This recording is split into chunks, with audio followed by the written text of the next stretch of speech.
Jadi saya masukkan konsep terapi di situ untuk apa? Bisa menyentuh lebih dalam, tidak hanya bicara tentang bawah sadar, tapi secara keseluruhan ruhaniah itu.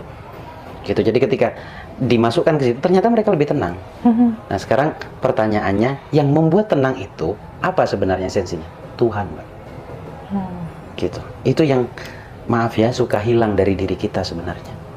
Sementara itu harus berulang ada di hati kita. Gitu. Jadi kalau arahnya ke sana cara berpikirnya, dan bahkan hutang segede menurut ukuran saya itu bisa selesai. Pola hipnoterapi itu digunakan untuk merubah sugesti di bawah sadar. Sugesti berubah, maka berubahlah hidup.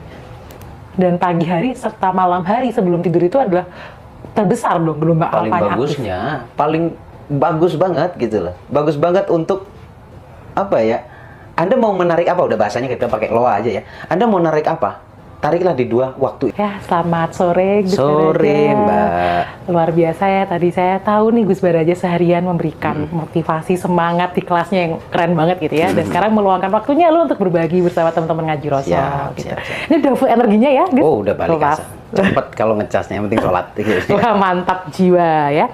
Gus, dari banyak video-video di Ngaji Rasul selama ini kan kita sudah tahu banyak ya. Gus juga sudah memberikan ajaran tentang mindset yang baik seperti apa. Kemudian kita harus bersyukur dan banyak sedekah gitu ya. Ya, ya. Nah, kali ini boleh ya kita ngobrol-ngobrol dari sisi lain nih. Supaya teman-teman makin lengkap keilmuannya dari Iya, Gus siap. Baraja gitu.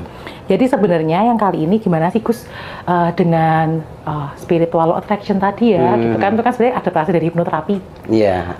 Gimana bikin orang tuh merasa tenang ketika menghadapi permasalahan keuangan yang besar. Misalkan mengelola uangnya nggak bagus atau mungkin punya amanah hutang yang besar sekali gitu Gus. Boleh Gus ceritakan Ya. gitu ya. Baik, makasih Mbak ya atas waktunya. Baik, terkait pertanyaan yang Mbak sampaikan tadi, bagaimana mereka bisa tenang ketika mereka belajar. Sebenarnya ini kan kebutuhan psikisnya mereka sebenarnya ya. Jadi memang secara ini harfiahnya orang ketika mau belajar atau ingin merubah kehidupannya itu harus mengalami fase di mana yang disebut dengan sulit. Mereka harus mengalami kesulitan dulu baru mereka cari solusi. Sebenarnya ada istilah sedia payung sebelum hujan gitu ya. Nah, jujur kalau ditanya sulit atau mudah membuat mereka tenang, sulit ya, apalagi dalam kondisi yang bicara tentang hutang, bicara tentang keharmonisan keluarga, di mana itu rentan banget merusak psikis, merusak masa depan gitu ya. Nah, itu PR terbesar saya, tim, bagaimana bisa membuat mereka belum mengerti ilmunya tapi ketemu sudah tenang. Jadi sebenarnya setiap manusia itu butuh sosok pembimbing, Mbak. Itu yang dicari sama mereka sebenarnya. Kemudian balik lagi bahwa kalau misalkan mereka sudah sedia payung sebelum hujan, mereka sebenarnya belajar itu bukan untuk menangani masalahnya, tetapi justru ingin mendapatkan payung sebelum masalah itu datang. Sebelum hujan itu datang, istilahnya kayak gitu ya. Nah, balik lagi bahwa manusia itu dilahirkan spiritual banget, cuma perkara mereka paham atau tidak itu nomor dua ya. Yang pertama yang harus dilakukan adalah menemukan diri sejatinya, kesadarannya, terus kebutuhan kebutuhan psikisnya mungkin itu yang harus mereka temukan. Dan ada beberapa setelah bertemu, kata mereka suara saya itu menenangkan bagi mereka gitu kan. Makanya saya berusaha bisa menjangkau meskipun tidak bertemu secara langsung dengan lewat audio dan sebagainya. Sebenarnya mereka-mereka yang datang di acara-acara yang saya adakan itu mereka yang sudah merasakan dan sudah mendengar suara saya gitu loh. Saya dulu buat video itu gini Mbak, buat video itu ada sayanya dan juga cuma audio saja. Gitu. Nah, kalau saya lihat dari total penontonnya memang lebih suka dengerin suara saya daripada ngelihat sayanya Mbak. Gitu. Suaranya lebih masuk ya, bawah sadar gitu ya. Nah, suara ini pun tidak langsung begini karena saya belajar hipnoterapi. Basic ilmunya dari hipnosis, terus pola penyembuhannya dengan hipnoterapi. Nah, dari hipnoterapi ini saya combine lagi dengan menyentuh ke hatinya menggunakan spiritual, kayak menggunakan ibaratnya hausnya mereka itu tentang spiritual sebenarnya. Jadi saya masukkan konsep terapi di situ untuk apa? Bisa menyentuh lebih dalam, tidak hanya bicara tentang bawah sadar tapi secara keseluruhan ruhaniah itu. Gitu. Jadi ketika dimasukkan ke situ ternyata mereka lebih tenang. Nah, sekarang pertanyaannya, yang membuat tenang itu apa sebenarnya esensinya? Tuhan, Mbak. gitu. Itu yang maaf ya suka hilang dari diri kita sebenarnya.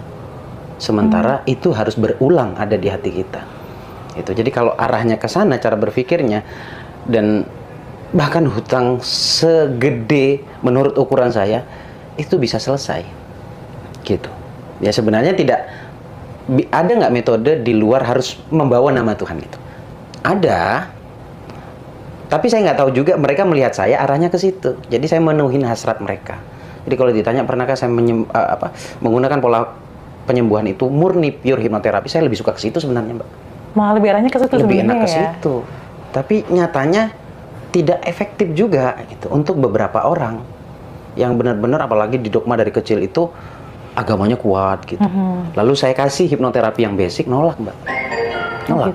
Gitu. Jadi kalau basicnya sudah, agamanya udah kuat, saya menggunakan pola-pola yang sering dipakai atau dijadikan pola pikir semenjak dia dari kecil. Ya emang harus bermain di ranah agama gitu. Karena hipnoterapi itu sebenarnya tidak utuh diterima dengan baik di Indonesia, Mbak. Pikiran mereka itu nganggapnya hipnoterapi itu pakai musik. Kok gitu sih gitu kan? Ya, sekarang kan lagi viral tuh musik haram gitu dan sebagainya. Terserah mereka bilang begitu. Cuman jelas saya menggunakan musik itu untuk membuat mereka tenang dulu. Nah, setelah tenang baru masuklah yang disebut dengan sugesti. Gitu, Mbak.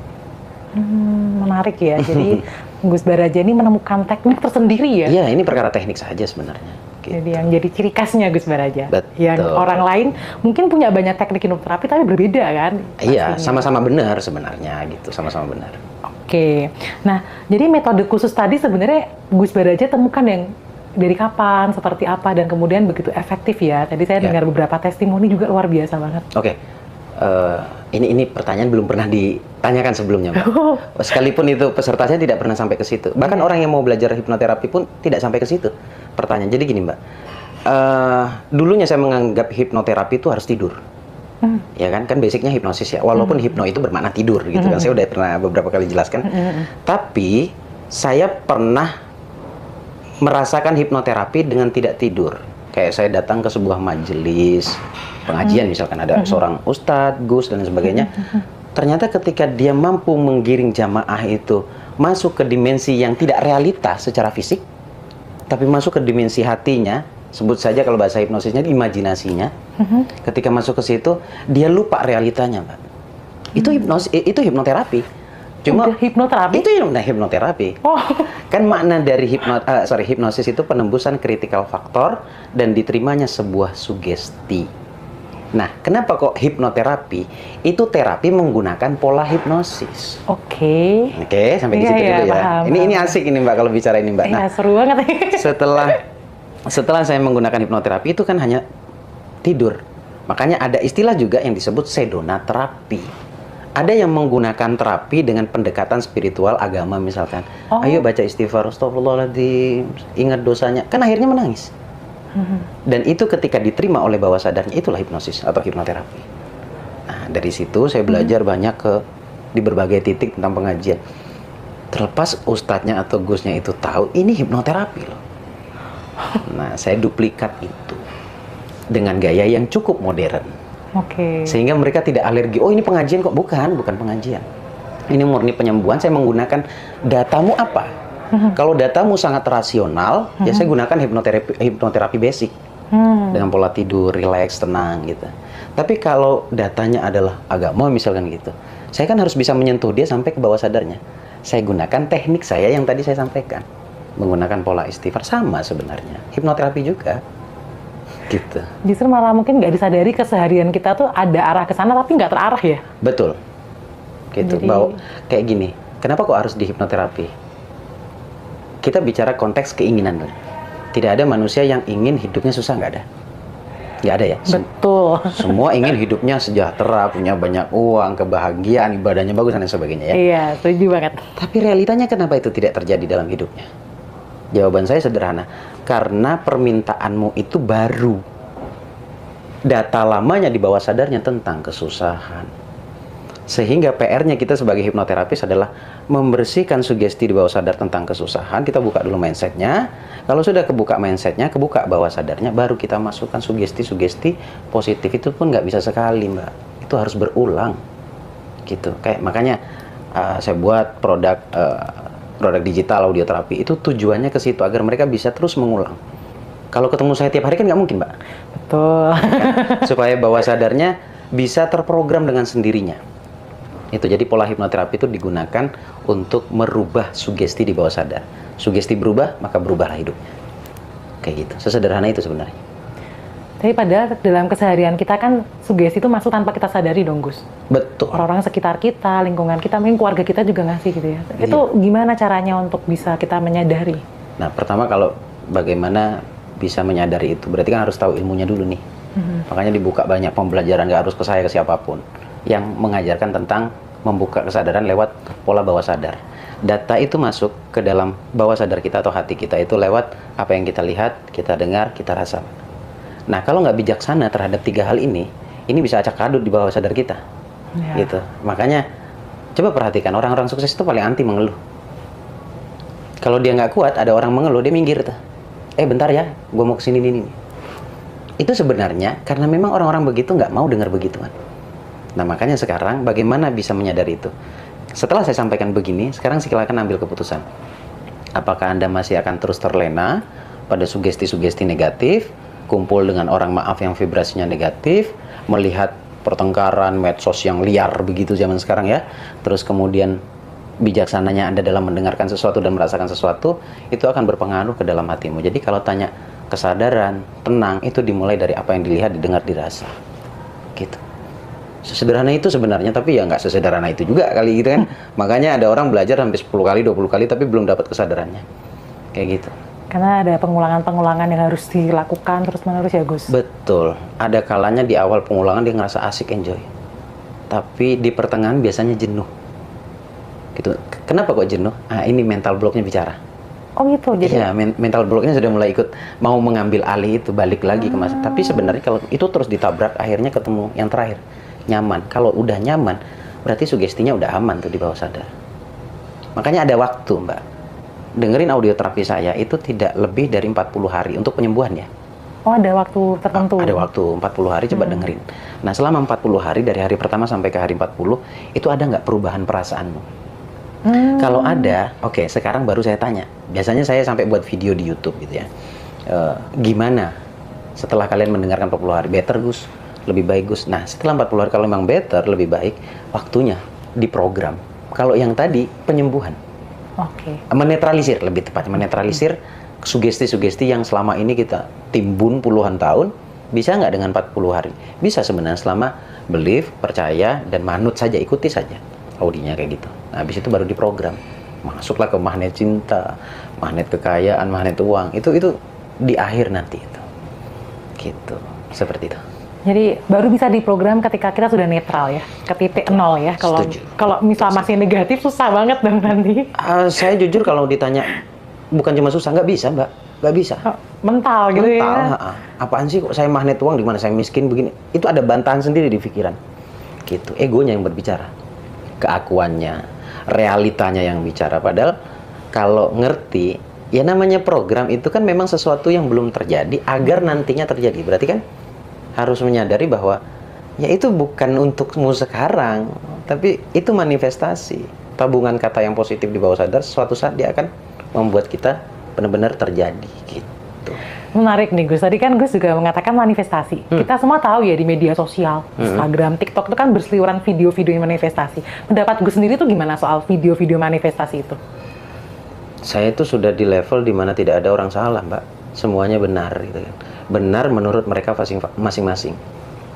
Kalau dari sudut pandang saya, bahasa kampung saya selalu menyebutnya bahasa dapur saya. Manifestasi itu gini loh, Rek. Kayak anggap kamu sedang menabung. Jadi apa yang terjadi sekarang adalah sesuatu yang pernah kalian manifestasikan di masa lalu. Berarti pertanyaan baru akan muncul itu, bagaimana tentang masa depanku? Ya tinggal bagaimana atau tinggal apa yang kamu manifestasikan sekarang. Jadi manifestasi bahasa dapurnya adalah sedang menabung sebuah kumpulan kata yang positif kalau ingin positif. Nah, tanpa orang sadari kan banyak sedang memanifestasikan keburukan dengan tidak mereka sadari. Ya. Kalau ini masih saya bela. Pasti semua manusia itu pingin hidupnya bahagia. Tapi kok tidak bahagia? Karena nggak ngerti ini. Kalau ngerti ini mereka akan benar-benar akan mengamankan itu dalam hidup mereka. Pasti itu. Gitu. Asal muasal saya juga gudangnya mental block, Mbak. Oh iya. Cikal bakalnya saya. Sudah beberapa kali cerita sebenarnya. Gitu. Iya. Jadi sampai akhirnya menemukan ini juga pasti sudah berjuang untuk mengatasi mental blocknya. Oh, luar biasa, Mbak. Saya selalu cerita sama Mas Hendra kalau saya ini boleh dibilang, untuk saya pribadi ya, saya tidak sedang menyalahkan orang lain. Saya ini gudangnya mental block. Gudangnya mental block, di mana saya itu bahkan tidak berani berpikir kaya. Nggak berani saya, dulunya. Tidak berani berpikir bahwa besok saya akan mendapatkan hal-hal yang baik, itu nggak berani saya. Segitunya gitu loh. Ya karena doktrin di masa lalu yang menggiring saya harus berpikir sesuai dogma yang saya dapat. Sehingga saya memutuskan, karena itu sangat merugikan bagi saya putuskan untuk hijrah bahasa saya. Berpindah dari pola pikir lama ke pola pikir yang baru. Memutus rantainya. Memutus mata rantainya. Ngambil benang merahnya untuk memutus mata rantainya, kayak gitu. Bisa kok, kalau saya bisa. Maaf, saya juga tidak berpendidikan tinggi seperti kawan-kawan. Kalau ditanya bisa apa tidak, lah saya kayak gini aja bisa. Tinggal, hidup itu bukan perkara bisa atau tidak. Tinggal mau apa tidak. Nah itu ya, niatnya. Iya, balik lagi ke diri kita kan. Iya, betul banget gitu. Gus, tadi kan aku juga mendengar beberapa testimoni di dalam ya saat Gus ini memberikan beberapa masukan ajaran gitu ya, tentang hutang gitu ya. Ya. Itu tuh ada sampai yang miliaran gitu. Sampai saya mendengarnya merinding banget jujur aja. Kan udah diwawancara sendiri kan tadi. Betul, nanti yang lain teman-teman ngaji rasa bisa lihat ya testimoninya gitu. Tapi yang di sini yang menarik adalah gimana ya, metode Gus itu bisa bikin orang bisa percaya diri loh. Mengatasi kekhawatirannya dan kesedihan itu kan sesuatu yang sangat terpuruk ya. Iya. Manusiawi dong Gus. Gitu. Iya. Itu gimana Gus bisa membimbing sampai sebegitunya luar biasa? Merinding. Balik lagi pada apa yang saya sampaikan tadi di awal, saya menggunakan data dia. Data yang bersangkutan adalah data yang terbiasa dengan kumpulan kata tentang agama. Jadi kayak istighfar, kayak banyakin sodako, dikontrol sedangkan dalam artian sodakohnya kok lebih kepada konsisten, kemudian perbanyak syukur itu nanti kalau bersyukur tuh begini-begini. Saya gunakan datanya itu. Pertanyaannya itu tidak aneh, Mbak. Ketika saya mampu yang non Muslim saja juga merasakan kenyamanan di situ, dan ada juga yang sudah berhasil. Itu menurut saya rekor. Karena apa? Mereka tahu persis saya Muslim dengan berlabel Gus, tapi mereka juga bisa keluar dari permasalahannya. Nah, pertanyaan tadi ada bagaimana bisa membimbingnya loh. Ya. Apalagi sampai ada yang beda agama kan ya, beda keyakinan loh Gus. Ya. Pertama, memang konsepnya antara guru dan murid. Tapi realitanya kayak teman. Oh, kayak bestie dong kayak anak sekarang. Kayak teman. Saya sama tadi yang diwawancarai sama Bu Nas itu, sampai saya bilang, Bu Nas, saya tahu penatnya orang punya hutang.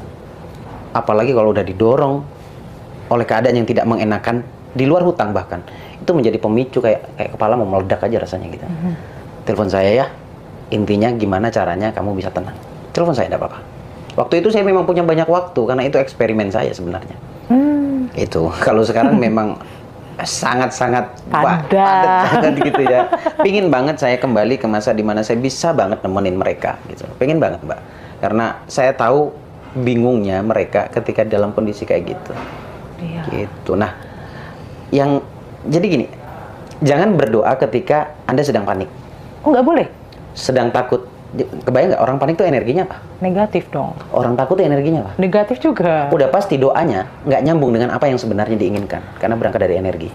Oh, jadi kalau doa itu bukan di perkataan kita, tapi energi kita? Ya jelas dong, pikiran, ucapan, perasaan. Tapi, aduh, kalau ngomong gini, risetnya, perkataan itu kan cuma 20.000 kata dalam sehari ya. Tapi ada yang disebut dengan self-talk, itu 3 kali lipatnya. Wow, banyak sekali. 60.000 kata dalam sehari. Nah, 60.000 kata itu random.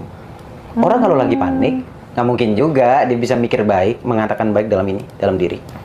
Makanya saya selalu katakan, kalau kamu panik, mendingan nggak usah berdoa, diam aja dulu. Diam, tenang, coba tarik nafas pelan-pelan.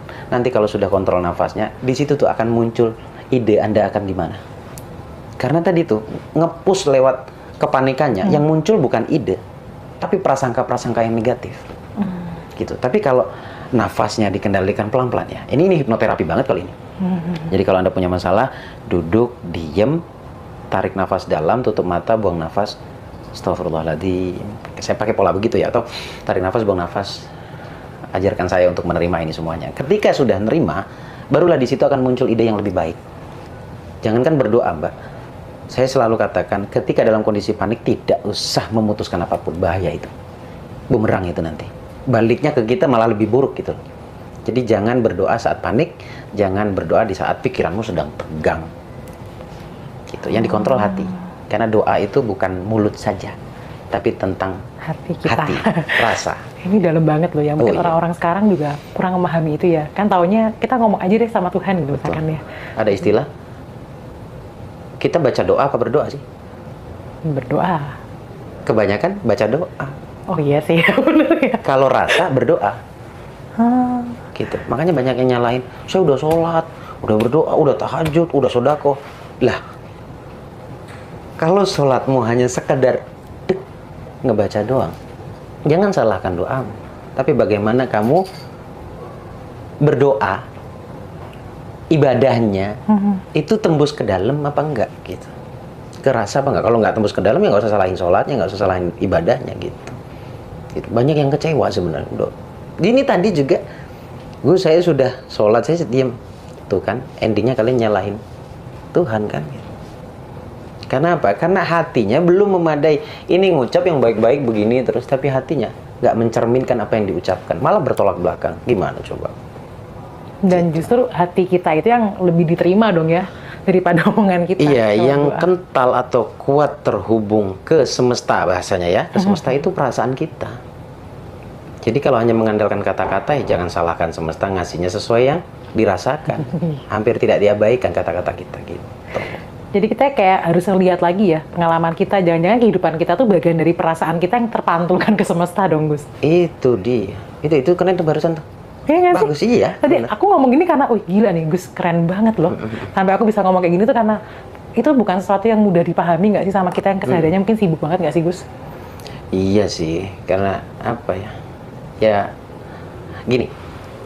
Bukan kesimpulan. Intinya, bisa nggak kalian care sama diri sendiri? Nah itu. Bisa nggak kalian lebih care atau peduli atau lebih sering merasakan yang baik-baik saja? Contoh, nggak usah jauh-jauh. Bisa nggak ketika bangun tidur nggak mikirin masalah? Nah, Bisa nggak kalian bangun tidur lalu katakan terima kasih Tuhan, terima kasih ya Allah, sudah diberikan kesempatan bangun? Itu nggak, rata-rata nggak dilakukan. orang bangun tidur aja buka HP. Aduh, ada kerjaan itu apa racun ya? itu. Ini Itu racun bagi saya itu. Bangun Beneran tidur loh, kenapa harus lalu kepoin update-nya orang? Udah langsung nggak sehat ini otak. nggak boleh ya berarti. Nggak boleh banget. Kalau bagi saya nggak boleh banget. Makanya saya habis bangun subuh, saya sholat subuh, habis sholat subuh saya ngaji, habis itu saya sedikit-sedikit lah ya olahraga, habis itu baru saya lihat HP. Itu jam berapa? Jam 8.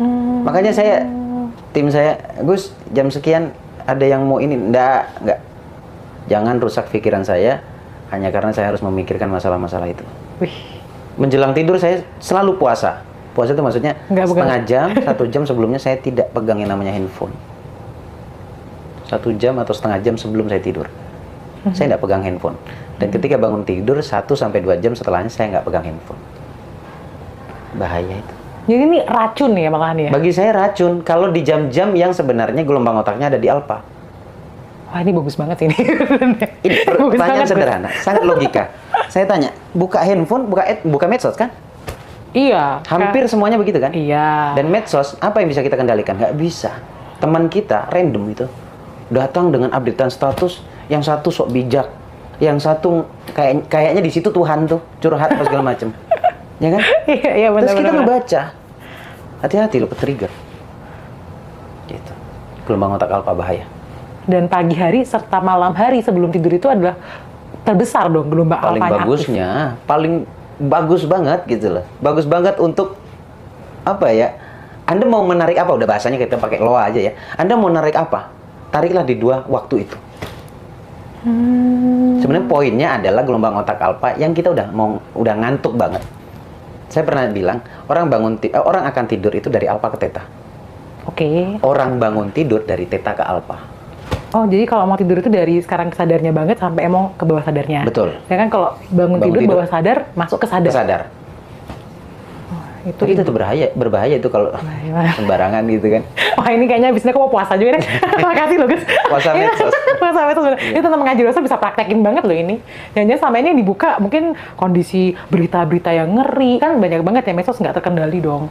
Kita nggak punya kuasa untuk mengendalikan itu. Yang bisa kita kuasain adalah handphone kita. Dan reaksi kita. Iya, bener ya. handphone kita. Kalau dunianya nggak bisa. Orang banyak otak kok di situ kan, banyak pikiran, banyak tangan juga di situ. Dan mungkin banyak orang nggak sadar juga apa yang dia tulis, Gus. Mudah-mudahan kayak setelah kita sampaikan begini teman-teman sadar. Gitu. Bener banget. Wah ini daging banget sih ngobrol sama Gus sore malam hari ini tuh keren banget gitu ya. Nah Gus, buat teman-teman yang misalkan kepengen banget ikut hipnoterapi atau pengen hipnoterapi yang terutama soal keuangan sama hutang, apa yang perlu dipersiapkan sih gitu? Satu mental. Karena ada mental lama yang harus ditabrak. Yaitu siapa juga yang mau keluar duit kalau sudah urusan hati? Sebenarnya nggak ada. Tapi coba, mohon maaf ya, timbul jerawat atau kesenggol stangnya motor gitu, gitu kan, terus rasa ngilu apa nggak usah disuruh ke dokter, nggak usah disuruh, berapapun dibayar. Iya, jelas. Tapi kalau sudah urusan di dalam, ngelak. Nah itu mental yang saya maksud tuh, Anda harus keluar biaya untuk itu, fair saya ngomong, nggak ada yang gratis, fair. Itu pertama dulu tabrak itu. Keluar biaya, kalau sudah keluar biaya, yang kedua adalah ikuti dengan tidak dicampur dengan pemahaman lama, dibawa ke pembelajaran baru. Ah ini masalahnya. Banyak yang kayak gitu berarti ya Gus selama ini? Ya munculnya jadi mental block dong. Kan saya nggak sama dengan tempat Anda belajar dulunya. Nggak sama saya. Gitu. Benar. Padahal sebenarnya kalau saya mau jujur, esensinya sama. Esensinya sama gitu Mbak. Nah udah cukup itu saja. Lewati pintu gerbang mental blocknya, geser, Anda infak, Anda investasi bahasanya gitu ya. Investasi, setelah investasi nanti ikuti, dengerin, kosongin pikirannya, kosongin gelasnya. Ilmunya Anda tuh taruh di pintunya, taruh di pintu masuk gitu. Ntar kalau udah keluar baru jadiin satu lagi. Karena jangan sampai Anda masuk ke ruangan pembelajaran, pengobatan, Anda udah pusing dulu belum diapa-apain. Kayak gitu Mbak. Jadi mental yang paling pertama dan utama ya, untuk mau dihipnoterapi supaya keluar dari kondisi keuangannya. Betul. Terus ini yang menarik lagi gitu ya, karena kan tadi aku lihat Bu Nasri itu begitu bahagia, ceria banget ya, padahal baru beberapa saat yang lalu mengalami kondisi yang secara mental udah benar menekan gitu Gus. Efeknya ini berarti panjang dong Gus, kalau dipraktekin dong. Selama dipraktekkan, dilakukan, ya terus menerus, hidup itu berpola Mbak. Gagal terpola, sukses terpola. Tinggal kita mengulang pola yang mana nih? Pola yang membawa dia pada kegagalan atau pola sebaliknya yang membawa dia pada kesuksesan. Gagal menular, berhasil juga menular. Ya, miskin menular, kaya menular, bahagia menular, sedih menular. Hati-hati. Gitu. Ya siapa juga yang nggak seneng Mbak. Waktu itu dengan kondisi 7,8 miliar minus utang ya. Terus kemudian terakhir uang di rekening 50.000. Pengen belajar. Minta Allah datang ke masjid, berdoa intinya ya, dikasih 2 juta langsung dieksekusi. Dari singkat cerita dari 7,8 tadi disampaikan, asetnya berapa? Total semuanya dengan rekening 10 miliar. Jadi 10 plus 7,8. Karena sekarang ini juga berbahaya nih. Ini berbahayanya buat Bu Nas ini. Kalau dia hanya memikirkannya, dia menganggap rezekinya hanya 10 miliar. Hati-hati, itu bisa menjadi pemicu gagal. Malah jadi pemicu gagal? Iya, ingat ya, proses 2,5 tahun yang sudah terlewati 7,8, asetnya 10. Berarti rezekimu selama 2 tahun lebih bukan 10, tapi 17,8. Tadi saya bisikin gini, awas hati-hati, yang kelihatan mata 10M, yang sudah berlalu 7,8. Ingat, sebuah keajaiban. Berarti total dari mulai belajar sampai sekarang, totalnya hampir 18 miliar. Wih gila sih, 2,5 tahun 18M. Iya. Dan tadi kan udah ditanya sendiri. Betul banget. Itu saya yang minta, nanti cerita apa adanya nggak usah dikurang-kurangin. Kenapa? Saya takut ada beberapa orang, kan ini berpengaruh pada channel Ngaji Rasul. Gus Barajo tuh ngomong kemarin ada yang lunas sekian. Kebetulan saya buat event, saya minta dia datang. Saya yang minta. Datang, bicara. Sampaikan. Nah, itu sebagai, bukan validasi sih, biar bukan juga yakin, cuma maksudnya biar, oh kayak gini orangnya ada, kayak gitu. Dan mungkin buat teman-teman yang mengalami hal itu menjadi semangat dong Gus, punya harapan untuk keluar dari permasalahan ini. Nah, itu kan esensinya kekuatan manusia kan di situ, hope. Pernah sadar nggak sampai ke situ teman-teman? bisa jadi nggak sadar loh. Media sosial aja nggak sadar, apalagi harapan gitu kan. Nggih, ngoten, Mbak. Jadi menarik banget loh. Maksudnya obrolan dengan Gus Habaraja pada hari ini tuh sangat luar biasa karena kan kita dibawa kesadaran ya dan keharapan untuk apapun kondisinya dan kita tuh pasti bisa ngelewatin. Bisa. Dan satu lagi yang tadi saya juga baru dapetin setelah ngobrol sama Gus tuh ternyata hidup kita tuh ada refleksi dari hati kita. Itu dalam banget loh itu. Hati. Tapi fisik diperbaiki, mohon maaf nih. Dalamnya diabaikan. Busuk juga, Mbak. Bahasa kasarnya itu sama busuk aja. Iya. Ngerokok lu protes. Mengganggu gini. Nggak merokok, penuh dengan kebencian. Busuk juga tuh hati. Sama aja gitu. Lebih bagus apa? Dua-duanya hindari. Merokok enggak, benci juga enggak. Itu aman. Aman itu. Nah, tapi kan nggak bisa kalau langsung. Kalau nggak bisa, ayo kita belajar sama-sama ya. Oke, Gus. Jadi apa sih pesannya buat teman-teman Ngaji Rasul, Gus, mengenai topik kita pada hari ini? Baik, cintai channel ini. Saya punya channel sendiri artinya. Gini, saya punya channel sendiri, tapi jujur Mbak ya. Saya suka sama Mas Hendra, ya, yang punya channel ini. Artinya saya sudah bicara panjang kali lebar. Ternyata dia punya keinginan itu orang tercerahkan karena adanya channel ini. Jadi teman-teman yang sudah stay nggak usah minggir, udah stay aja di sini. Siapapun narasumbernya, ambil baiknya, buang buruknya. Betul. Ambil baiknya, buang buruk. Nggak mungkin orang itu menyampaikan sepanjang dari A sampai Z itu buruk semua, nggak mungkin. Nggak mungkin. Jadi kita yang bijak sebagai pendengar penonton, saya aja nonton kok. Ambil baiknya, buang buruknya. Itu poin setiap orang menyampaikan begitu. Ambil baiknya, buang buruknya. Nah, kalau ketemu kebaikan, jangan cuma sebatas tahu, amalkan, lakukan. Kalau cuma sebatas tahu, nanti ending-endingnya, oh channel nggak bener nih. Kita lagi yang salah. Dong yang keluar, Gus. Kita lagi yang salah. Udah kita kasih nasihat, direwang-rewangin, kasih waktu. Nggak diterima dan sebagainya. Kayak gitu kan? Iya. Gitu. Kita pun ngobrol dari A sampai Z, belum tentu semuanya benar. Tapi standar benar dan tidak benar, itu Anda yang bisa kira-kira ambil itu. Yang benar ambil, yang nggak benar, buang. Udah gitu aja. Nasihatnya, hati-hati 1 jam sebelum Anda tidur, hati-hati 1 jam setelah Anda bangun tidur. Oh, itu sakral banget. Itu sakral. 2 jam sakral sehari. Iya. Oke. Jadi teman-teman Ngaji Rasul harus diingat baik-baik ya perkataan dari Gus Baraja barusan. 1 jam sebelum tidur, 1 jam setelah bangun tidur tuh sakral ya. Iya. Efeknya terasa berarti Gus nanti ya? Obat bahagia itu. Oke. Gitu. Obat bahagia. Bahagia banget. Udah. Nggak usah medsosan, nggak usah handphonean 1 jam sebelum dan 1 jam sesudah tidur. Udah. Insya Allah bahagia. Pikirkan yang baik-baik. Mau lebih cepat, beli audionya. Telepon, chat Ngaji Rasul. Nanti bisa dapat itu. Oke, Gus Baraja, mantap banget ya. Terima kasih untuk obrolan kita sore hari ini. Senang banget, semoga kita bisa ngobrol-ngobrol lagi ke depan ya. Dan bisa berbagi hal yang positif lagi. Siap. Semoga selalu sehat, bahagia, dan sejahtera ya, Gus. Amin. Terima kasih.